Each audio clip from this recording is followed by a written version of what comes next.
Guys, welcome to this channel. This reading is for collective. So energy of collective.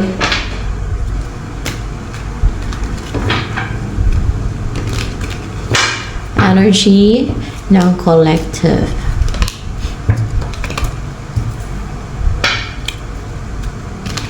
You're active at malaya ka na mag-take ng action. Gumawa ng move. Pwede mag-travel, mag-message, kung ano man yung gusto mong gawin. Na passionate ka and full of fire and desire and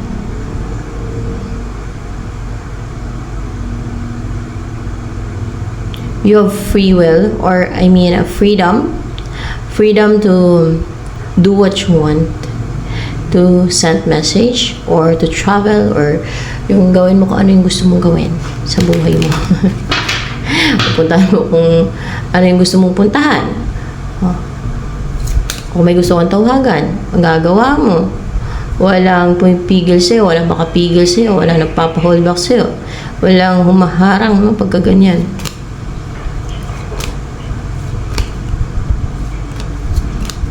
Ano pa energy mo ngayon? Collective, energy pa ng collective right now. Let's see. Diba? Napaka positive ng energy ng collective ngayon. And very, determined. And it's a sign of success. Also, kasi mag-succeed ka na magawa mo, na makapag-take ng action, makaalis, or magawa mo na yung dati nag-hesitate ka na gawin mo yan. Yan, magagawa mo na siya. May malaya ka nang gawin yan. Wala nang humihila sa'yo. Hindi pwede, hindi ka pwedeng umalis. wala nang ganon. Wala nang makapigil sa'yo na gawin mo ang gusto mo. Na aksyonan mo ang gusto mo, o makaalis ka sa gusto mong alisan kasi may gusto kang i-pursue na goal, gusto mong bago yung buhay mo, mga ganun ba? Because you have a ambition or goal to pursue, to achieve.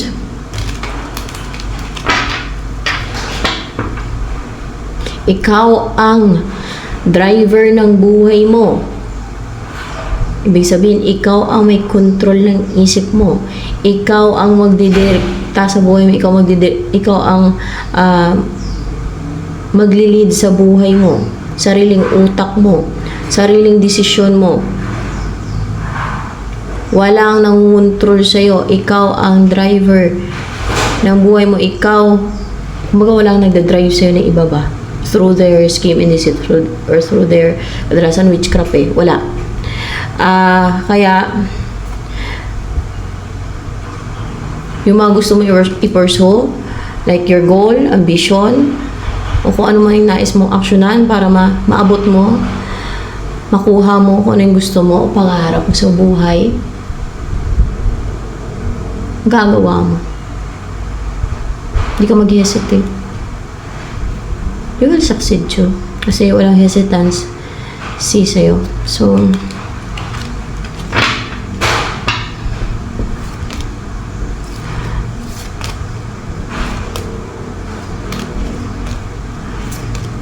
may change mang mangyari sa buhay mo. So yes, meron.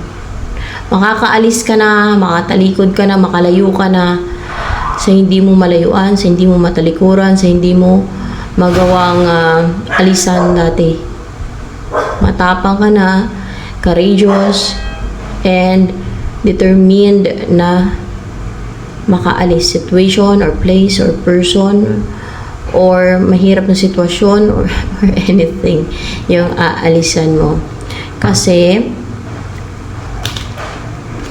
may pangarap ka, may goal ka na ipupurso, o goal mong pumunta sa ibang lugar kasi yun ang goal mo, o ano man yung goal mo na yan. And there's a positive sign na you will succeed.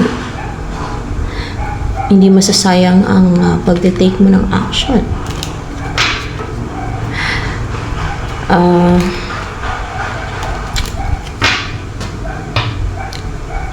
Ano yung pagbabago, change na nangyari sa buhay mo kayo? Ito na, yung pagbabago, change na nangyari sa buhay mo. Matagumpay ka. You will be victorious na over hindrances, over deceit, scheme, enemies, sa mga gustong hold back sa'yo. Matagumpay ka na kung gusto mong makasal, kayo ng person mo, kasi may kinakasal dito, no? Magtagumpay yan, makasal kayo ng person mo. Kung sino man yung person, siguro yung the one for you. And the one for you na person. You will be triumphant na. Dati, lagi kang failure, nafe-fail, hindi nagtatagumpay. Yung mga gawin mo, kahit anong gawin mo, lagi na lang sablay. Ngayon, magtatagumpay na yan. Yan, change sa buhay mo. So, meron ka mga pangarap, mga goals, magtatagumpay na yan. At hindi ka na din mag-hesitate na gawin yan. Hindi ka na mag-hold back. Yan. For clarification of the Six of Wands.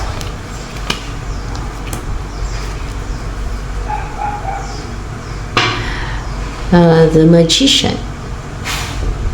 So, for clarification of the Magician here.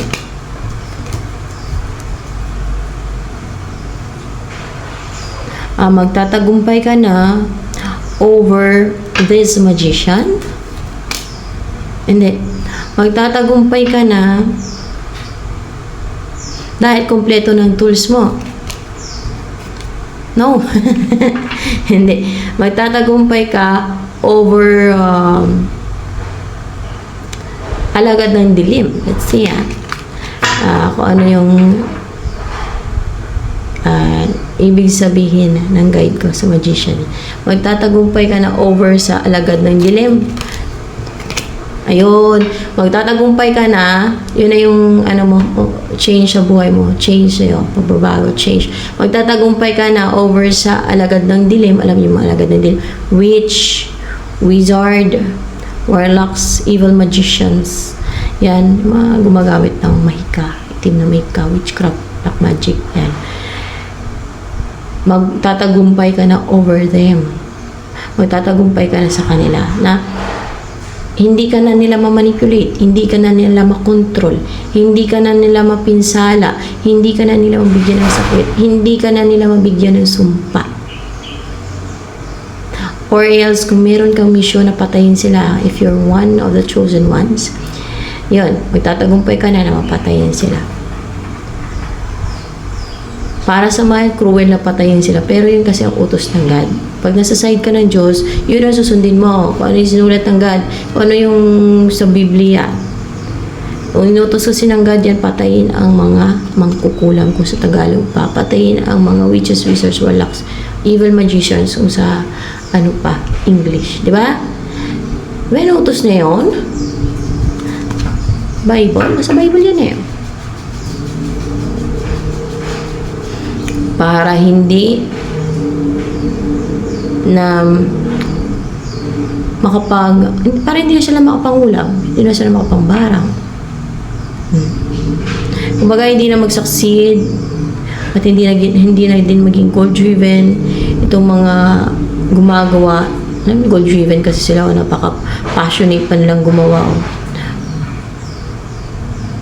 ng kanilang mga witchcraft. Diba? Hindi na sila maging confident sa mga ginagawa nilang witchcraft. Wala na silang ng kumpiyansa sa mga kakayanan nila galing sa o kapangyarihan nila galing sa Diablo. Hindi na magsasucceed yung kanilang mga witchcraft against you.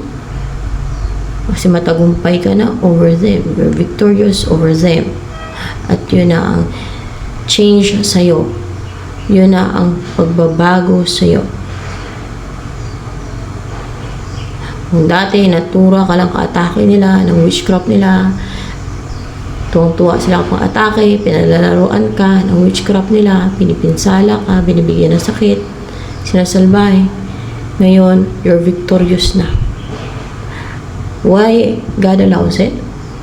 Na gawin yun sa'yo? As binibiktima nila? Dahil, for sure, yun ay mga challenges na dapat mo ma-overcome at magpatatag sa'yo. Ngayon siguro matatag ka na. And it's time na mag-end na yung sinasabotahe ka, pinipinsala, binibigyan ng sakit at sumpa ng mga alagad ng dilim. Diba?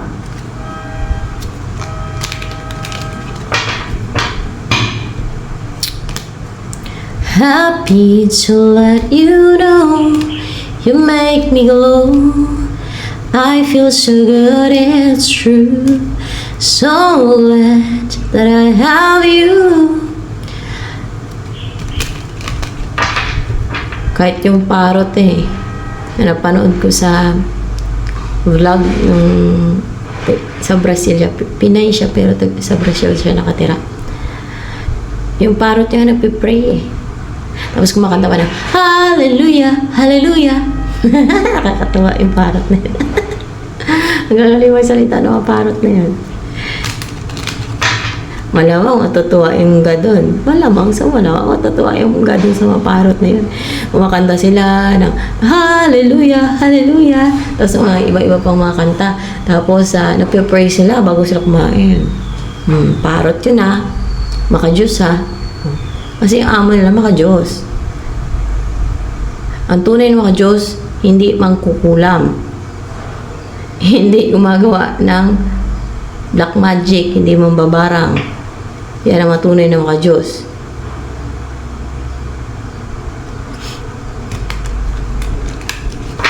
Kasi pag mangkukulam ka, mambabarang ka, gumagawa ka ng black magic, sorcery, witchcraft, automatic, ang tawag sa'yo, alagad ng dilim. So, alam nyo na kung ano yung sa alagad sa kadiliman at alam nyo na kung ano yung sa side ng Diyos. Kung alin sa liwanag at alin yung sa dilim. Magaling kasi yung mga sa kadiliman na yan. Mang manipulate, mang baliktad.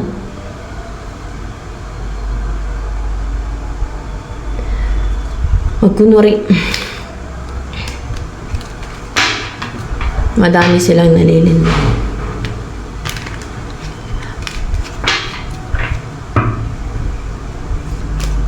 Very secretive kasi yung mga yan pati. So, ano ang mga malalaman mo?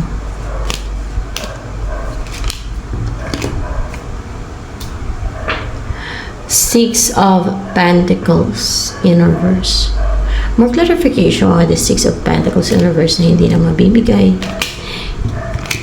Hindi na.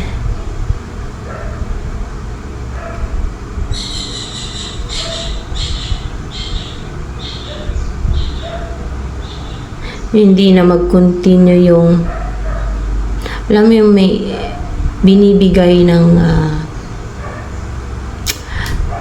jablo, binibigay ng jablo. Baka jablo na bibigay. Hindi. Binibigay ng fallen angel. Fallen angel. Hindi. Binibigay ng demonyo. Baka demonyo. Binibigay ng demonyo. Alam mo yung demonyo at jablo, magkaiba yun Kasi yung demonyo, mga kaluluwa na ni film yan. Yan ang kadalasan ginagamit sa witchcraft din maliban sa devil. Binibigay ng demonyo ang kahilingan nung mga witches, wizards, warlocks. So, mahinto na yun. Hindi na maibigay. Ano hindi na maibigay? Yun ang term dyan. Hindi na maibigay. Hindi na maibigay ng demonyo ang kahilingan ng mga witches, wizards, warlocks, kung ano yung pinapagawa o hiniling ng mga witches, wizards, warlocks doon sa mga demons, which is mga kaluluwa ng Nephilim. Mga unclean spirits yan. Yan. O Jezebel spirit man. Sa mga espiritu yan sila. Wala yan silang katawan. Sa mga witches, wizards, warlocks o evil magicians, hindi na mabigay ng mga demons yan. Kunwari, hilingin nila doon o iutos nila sa mga demons na hiniling nila binibigay din ng demons dati, pero hindi na maibigay ng demons yung kailangan nila yung, kasi hindi ka na yan mapinsala, nagtagumpay ka na over them. Kunwari, hiniling nila na magkasakit ka, bigyan ka ng sakit na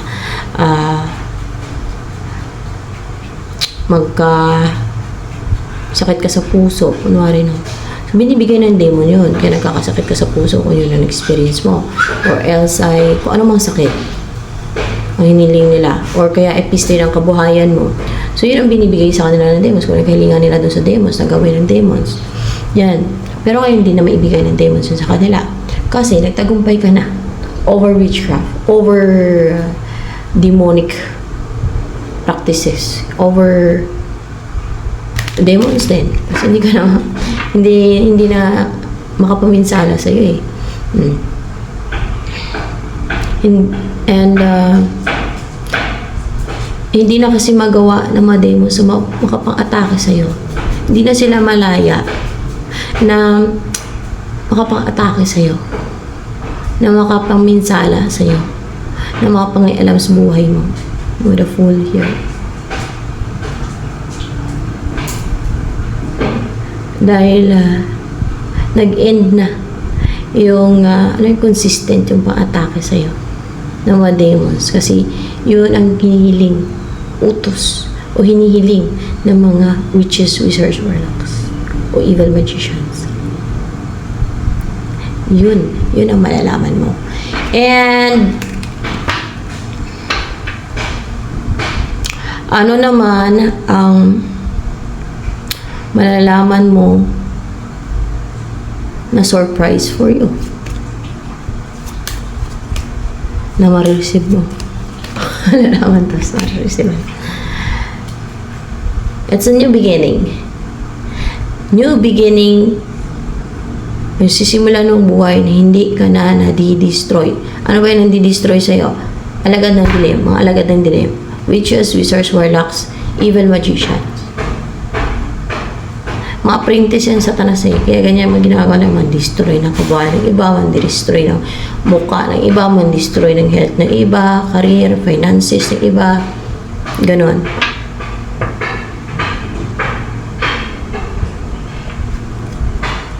Hindi ka na nila ma-destroy.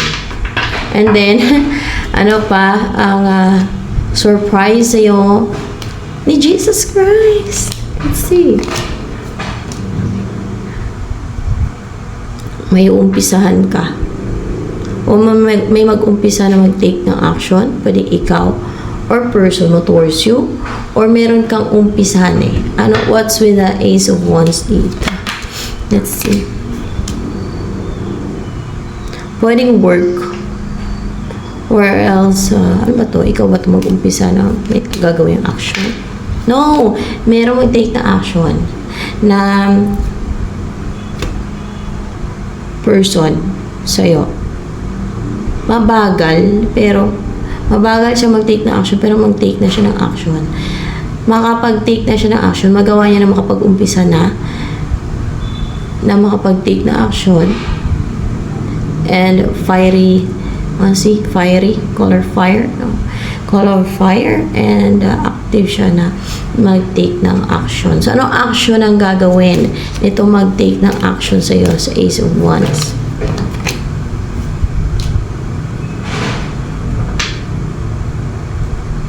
Surprise ni Jesus Christ. Didipinsahan ka ba niyan? Hindi. Gagwardyahan ka ba niyan? Upright. Pala nga. Gagwardyahan ka ba nito? Mag-take na action na to. Baka hindi, no? Let's see. Ay, hindi. Hindi gagwardyahan. Meron siyang gagawin 9 of Wands. So, yan daw ang gagawin niya, 9 of Wands. For clarification sa 9 of Wands, ito yung gagawin.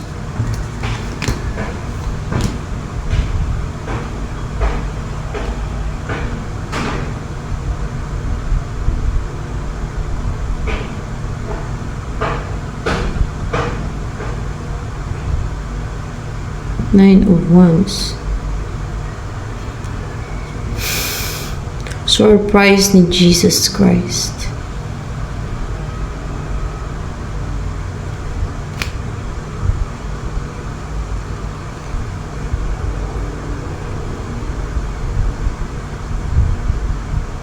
Siyempre, surprise at positive to eh. Pagka ganito, gagawin niya sa'yo. Puprotektahan ka niya. Puprotektahan ka niya. Kasi surprise ni Jesus Christ yan eh. Upright ba? Puprotektahan kayo niyan. Hindi ka puprotektahan. Ano kaya ito? For clarification sa 9 of Wands. Siyempre, surprise ni Jesus Christ eh.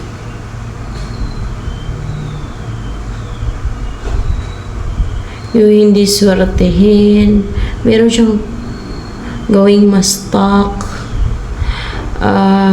May gagawin siyang maging defensive. Sino yung gagawin niyang maging defensive? Ma-stuck. Si King of Cups. Ano ba to si King of Cups na ito? King of Wands in reverse. May mga insecurities yan. Deceitful yan. O scheming or pwedeng cheater, trickster, liar, mga ganyan. Yan ang pastakin niya. Gawin niya maging guarded, defensive, kabahan, hindi swertihin.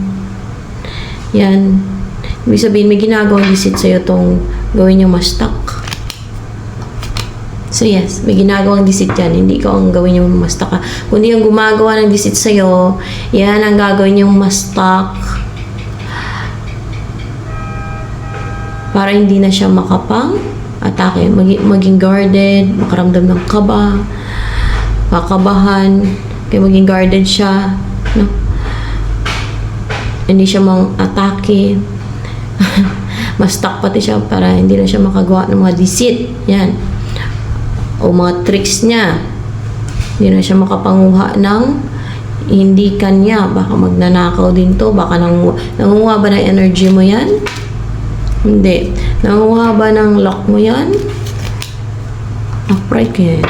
Nangunguha ba siya ng luck? Nangunguha siya ng swerte mo.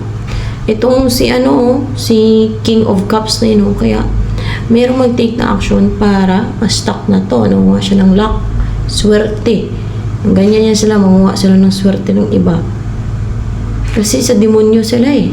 Tapos sabihin nila sa Diyos sila. Kaya pinapapatay ng God yun eh. Yung mga witches, wizards, warlocks, ano ang tawag dito? Kay King of Cups na nanguha ng swerte ng iba. At swerte mo. Warlock ba yan? Warlock. Hindi. Witch ba yan? Witch. So, witch yan siya guys. Witch. O kung lalaki, wizard. Kung babae, witch. Full of insecurities. Actually, may hina siya ngayon. Nadadala sa emosyon niya. Emotional. Magnanakaw ng swerte o luck ng iba. Kaya iba sa kanila, yung mayaman, di ba? Marami sa kanila yung mayaman, pero sa kabilang buhay, hindi sila maliligtas. Dahil ganyan ang ginagawa na greediness. Because of their greediness, they are greedy. Greedy of money, wealth, and everything.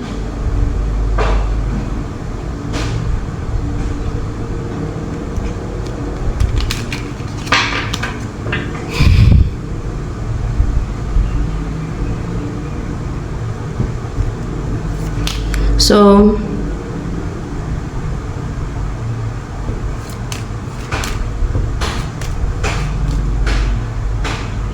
Yung akala ng iba, lahat ng mayaman ay Diyos ang nag-bless sa kanila. O nagbigay yan sa kanila ng kayamanan at magandang buhay. Hindi. May mga yumayaman through sa pandaraya. Through sa pagnanakaw. Sample na lang mga ganyan. Diba? Ni Diyos ang nagbigay niya sa kanila. Demonyo. Pero gumagamit ng witchcraft para makuha yung swerte ng iba, luck ng iba. Para mapunta sa kanila. Sila ang swertein sa buhay. Sila ang yumaman. Sila ang asenso sa buhay. Yung kinuha nila ng luck, yun ang nagdurusa. Yan ang nagsasuffer. Yan ang naghihirap. Yan pala, ninakawa ng luck. Swerte. Kinuha niya. Kinuha ng mga gahaman. May sample niyan eh. Yung si Lazaro, di ba? Pulubi si Lazaro. Hirap. At yung mayaman ay maganda ang buhay kasi mayaman. Pero nung namatay sila, sinong panalo? Sa huli, si Lazaro, yung mahirap. Kasi maliban sa mahirap si Lazaro, may takot sa Diyos. Ibig sabihin, pag may takot sa Diyos, takot kumuha ng injustice. Pandaraya. Para lang yumaman. Takot siya gumawa ng evil. Kasi may takot sa Diyos eh. Mabuti ang kanyang mga gawain. Pero yung mayaman, nung sa kabilang buhay na sila, saan sila punta? Doon sa Hades. Sa Hades or impyerno. Si Lazaro, naligtas ang kaluluwa niya. So, sino panalo? Sole. E di yung mabubuti, kagaya ni Lazaro, at may takot sa Diyos, hindi mandaraya, hindi greedy,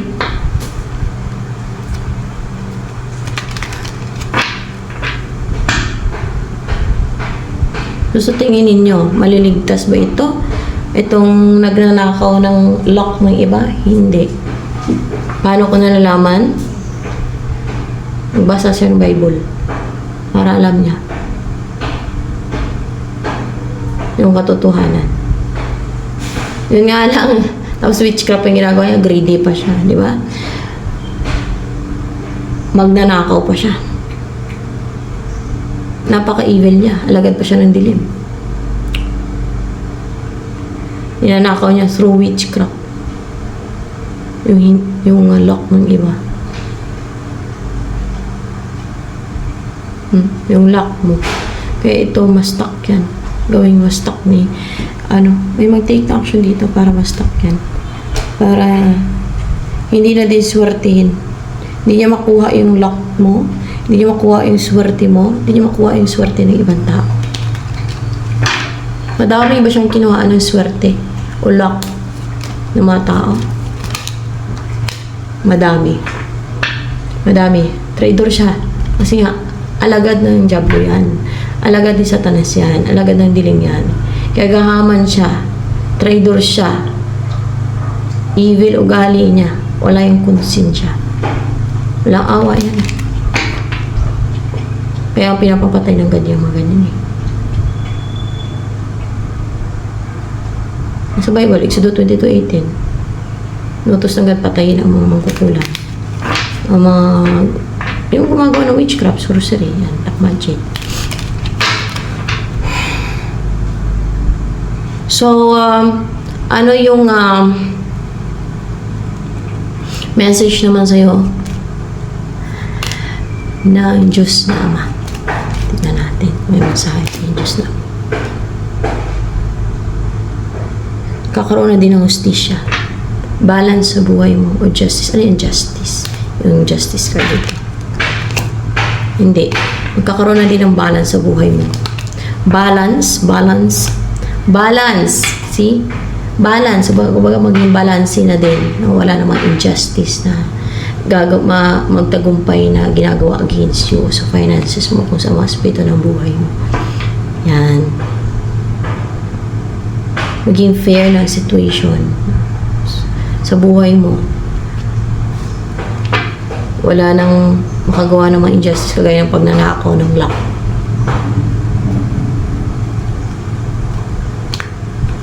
Challenges lang yun, mga worst times. O yung iba, dumadaan sa preparation, ganyan. At pag dumadaan sa preparation and challenges, talagang hindi magaan ang buhay. Puno ng pagsubok, puno ng hurdles, obstacles, there's blocks, hindrances. It's really challenging. Pero nalagpasan mo lahat. Now it's time for you to yung magkaroon ng balance sa buhay mo. Or pwedeng what's with the justice card here for more information? Ano klase ng balance? Balance sa inyo ng person mo. O pwedeng makasal kayong dalawa na magkaroon ng balance, or ma-unite na kayong dalawa, magkaroon na ng union, relationship, divine union sa inyong dalawa. Wow! Lalo na kung love mo yan, love ka din niya, and both happy kayo and fulfilled, satisfied, kasi kasama mo yung taong mahal mo at mahal ka. Napaka-blessed nun ng mga ganun tao na yung partner nila o asawa nila, napapangasawa nila, yung mahal nila at mahal din sila. Diba? So, fulfilling yun. What is love? Do you know what is love? Ano ba ang pakiramdam ng taong nagmamahal? Ano ba ang sign na mahal mong isang tao? Explain it sa comment section. So, mga magaling dyan,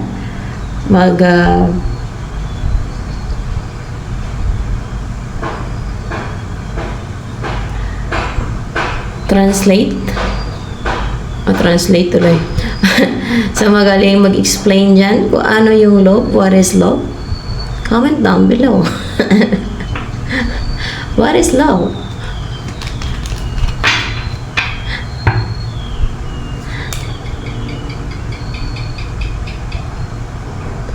Ano ba nararamdaman ng taong tunay na nagmamahal? Kasi madaming fake yung love because of yung gayuma, di ba?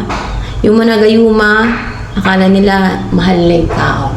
Kasi may manipula yung isip nila, kontrol yung isip nila. Pero ang totoo, hindi nila mahal yung tao na yun. Manipulation na yun. Sa isipan at emosyon nila. May demonyo. Namamanipula sa isip nila o spell. Yan. Ang tunay na pag-ibig, iba. O salungat sa yung nararamdaman ng nagayuma.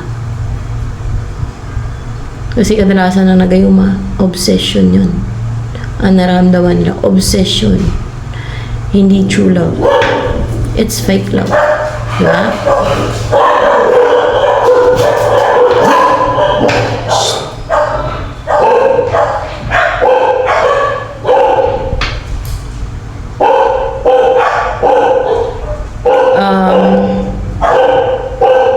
Ano yung ensayo kasi ng God?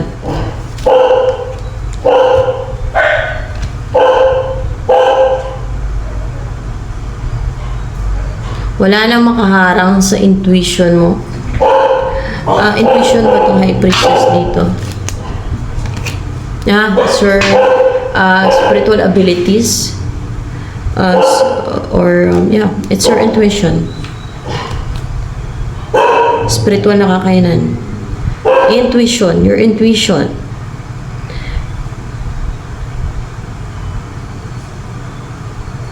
Hindi masama ang may intuition ka.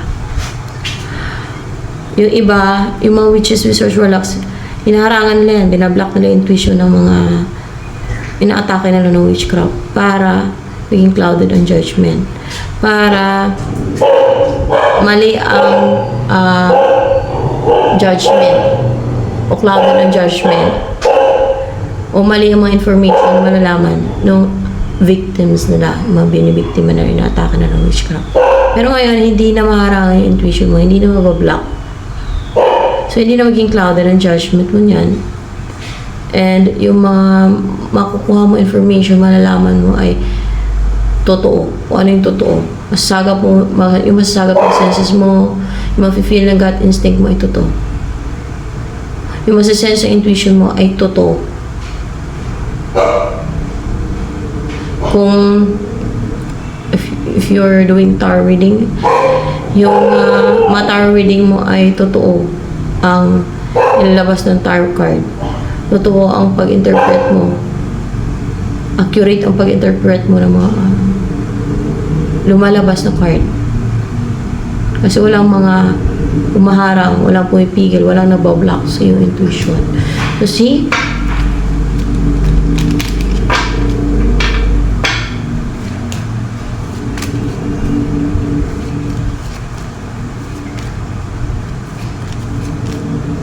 Ano naman ang energy ng person mo na magkaroon ng union sa inyo. Divine union ba mangyari sa inyo?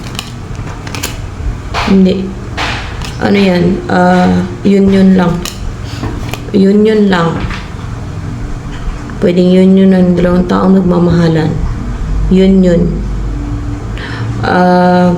Ano energy ng tao na yan na magkaroon ng union sa inyo? Knight of Wands in reverse. Two of Wands. Maaaring may distance sa inyong dalawa. Yeah, may distance sa inyong dalawa. At parang may naging impatient to eh. Impatient siya. May gusto siyang puntahan. Gusto siyang mag-travel. Gusto siyang puntahan.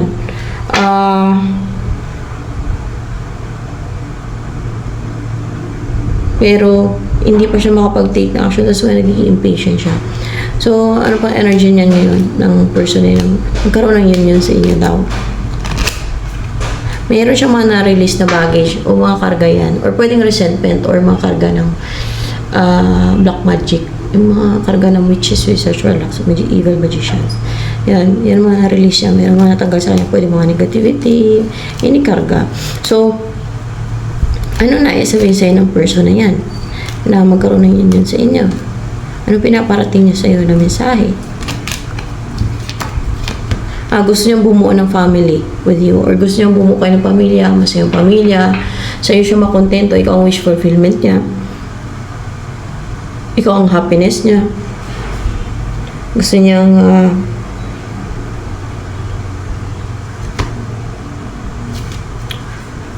you will start to build your own family together. Yan. At gusto niya magtagumpay, mag-umpisa ng magtagumpay ito. Na makabuo na kayo ng pamilya, ganyan. Na hindi na kayo magpaharang, hindi na kayo maharang, hindi na kayo mapigilan. Na walang makapigil sa inyo. Na makapag-umpisa na kayo na bubuo ng inyong pamilya. Wow! So, ito na lamang for collective reading, guys.